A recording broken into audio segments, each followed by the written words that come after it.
UP में एक बार फिर सत्ता पर काबिज योगी आदित्यनाथ की नजर मुस्लिम मदरसों पर जा टिकी है। मदरसों के कायापलट के नाम पर योगी सरकार मदरसों पर भी सीधा कब्जा करने जा रही है। यूपी के सरकारी अनुदान से चलने वाले और मान्यता प्राप्त मदरसों में अब शिक्षक बनने के लिए मदरसा शिक्षक पात्रता परीक्षा यानी MTET पास करनी होगी। अब सरकारी मान्यता प्राप्त और अनुदानित मदरसों के प्रबंधक सीधे अपने स्तर से शिक्षकों की भर्ती नहीं कर सकेंगे। क्या है पूरी खबर, देखते हैं ये रिपोर्ट। उत्तर प्रदेश सरकार में दोबारा सीएम की कुर्सी पर काबिज हुए योगी आदित्यनाथ कितना भी कहें कि उनके राज्य में भेदभाव नहीं होता है, लेकिन सरकार की नीतियां योगी सरकार की पोल खोलने के लिए काफी हैं।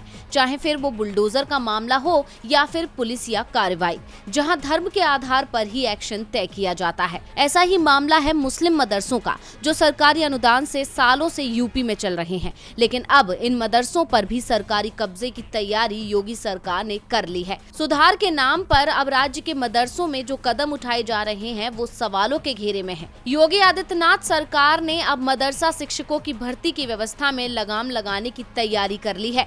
इसके लिए योगी सरकार ने शिक्षक पात्रता परीक्षा यानी TET की तर्ज पर मदरसा शिक्षक पात्रता परीक्षा यानी MTET को लागू करने का फैसला कर लिया है। इस परीक्षा को उत्तर प्रदेश मदरसा शिक्षक परिषद कराएगा। MTET पास करने वाले अभ्यर्थी ही मदरसों में शिक्षक बन सकेंगे। दरअसल उत्तर प्रदेश सरकार में अनुदानित मदरसों में शिक्षकों के पद भरने का अधिकार मदरसा बोर्ड की प्रबंध समिति के पास था, लेकिन सरकार को लगता है कि मदरसा प्रबंधक शिक्षकों की भर्ती में अपनी मनमानी करते हैं। ये तो सिर्फ बहाना है। असली वजह ये है कि सरकार मदरसों में भी अपने नुमाइंदे बैठाना चाहती है और अपनी मर्जी चलाना चाहती है, इसलिए ये बदलाव किया जा रहा है। सरकार की माने तो मौजूदा व्यवस्था से मदरसों में योग्य शिक्षक नहीं आ पाते हैं, जिसका असर मदरसों की शिक्षा पर पड़ता है। उत्तर प्रदेश सरकार ने इसी वजह से मदरसा शिक्षकों की भर्ती के नियमों में बड़ा बदलाव करने का फैसला किया है। इसके लिए उत्तर प्रदेश अरबी फारसी मदरसा मान्यता प्रशासन एवं सेवा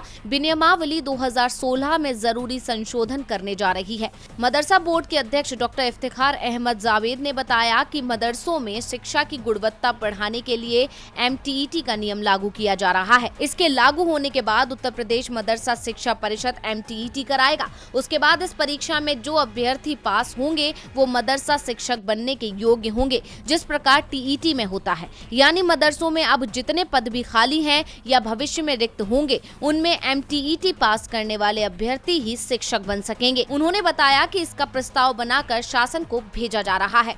DV लाइव की रिपोर्ट। हमारे चैनल से जुड़े रहने के लिए YouTube पर टाइप करें DV लाइव, सब्सक्राइब बटन को क्लिक करें और बेल आइकन को दबाना न भूलें, ताकि खबरें आप तक पहुंचती रहें। देखते रहिए DV लाइव, क्योंकि यहाँ हैं खबरें लगातार।